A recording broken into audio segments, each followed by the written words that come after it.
Kính thưa quý vị, đây là cái lối học y khoa tại Mỹ ngày nay mà tôi may mắn là thành viên được đi học trong cái chương trình này ha, mà tôi gọi đây là Reform Education.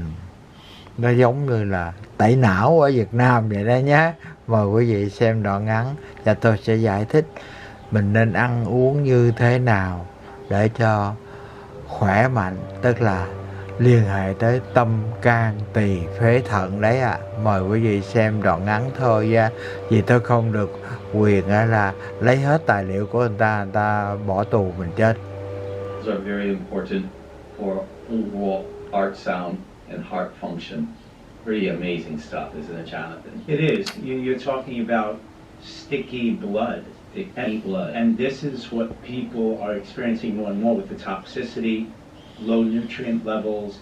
Their body is becoming sticky, sluggish, calcified, all of these things. It's making it harder and harder for the blood to get around and deliver the oxygen where it needs to go. This is why people are suffering so much from health problems. Well, you know, when we take films of people's spines, and we'll do something called a lateral lumbar. That's the side view of the low back. There's a large abdomen in the front of the body, in front of the spine, called the aorta. If somebody comes in and we see a calcified aorta, very first question, do you eat ice cream? And they look at me like, of course I eat ice cream. How'd you know? Well, this blood vessel in your body is being calcified because you're eating ice cream. Now, is it the fat? I have a feeling it's a combination of a lot of things, but there's another term called glycation. Glycation is when protein and sugar combine and it causes inflammation in the body. See, those blood vessels become calcified because there is inflammation.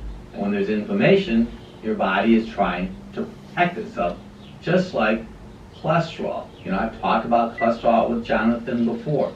Cholesterol is not good or bad. Cholesterol is necessary. Cholesterol is a building block for all the steroids in your body. But if your cholesterol is elevated, almost think of it as your body is trying to go around and paint the inside of all of your blood vessels so there's not inflammation that's impacted health.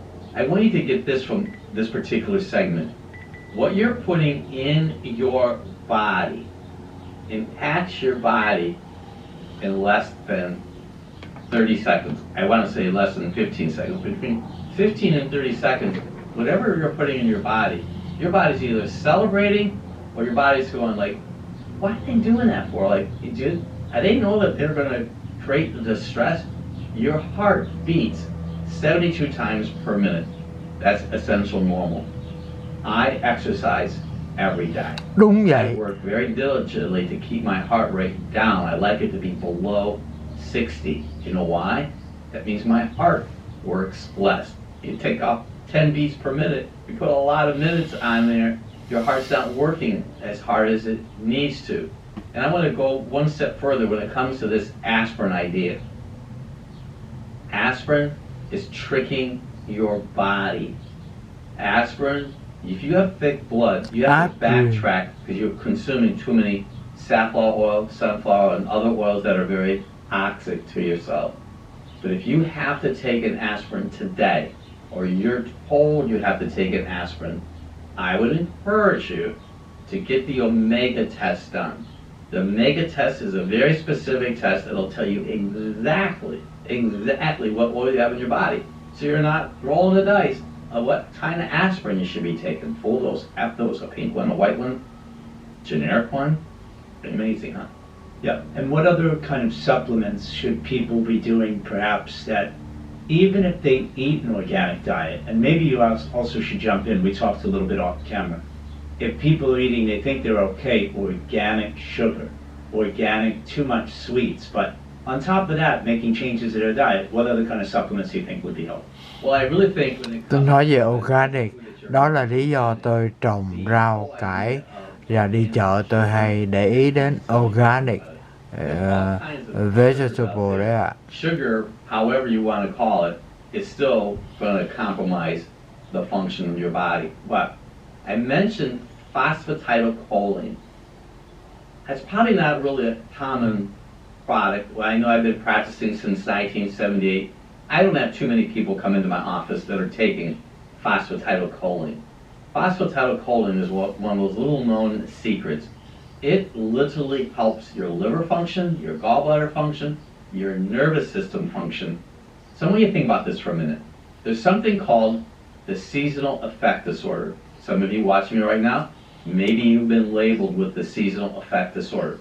Not necessarily a bad thing, but what we have noticed is your brain does not have enough neurotransmitters in it, and the acetylcholine, the phosphatidylcholine, is a wonderful precursor for brain neurotransmitters. So Jonathan, one thing that all of you I know, because most of you probably have compromised liver gallbladders, you could have at least 1 or 2 phosphatidylcholine every day. But I also have noticed most individuals have altered heart function when it comes to increase or decrease heart speeds. I really have noticed some really good results using B as in Bravo vitamins. Now, we look at a blood test, and when we look at a blood test, we look at your liver enzymes. You're going to write this down, ALT and AST. If your ALT and your AST are low, you probably need vitamin B6. Oh. If your CO2, carbon dioxide, is low, you probably need B1, thiamine. I already mentioned to you MCH, so there's some test questions right now, and MCHC, if they're elevated, you need B12. So you can go back and listen to this.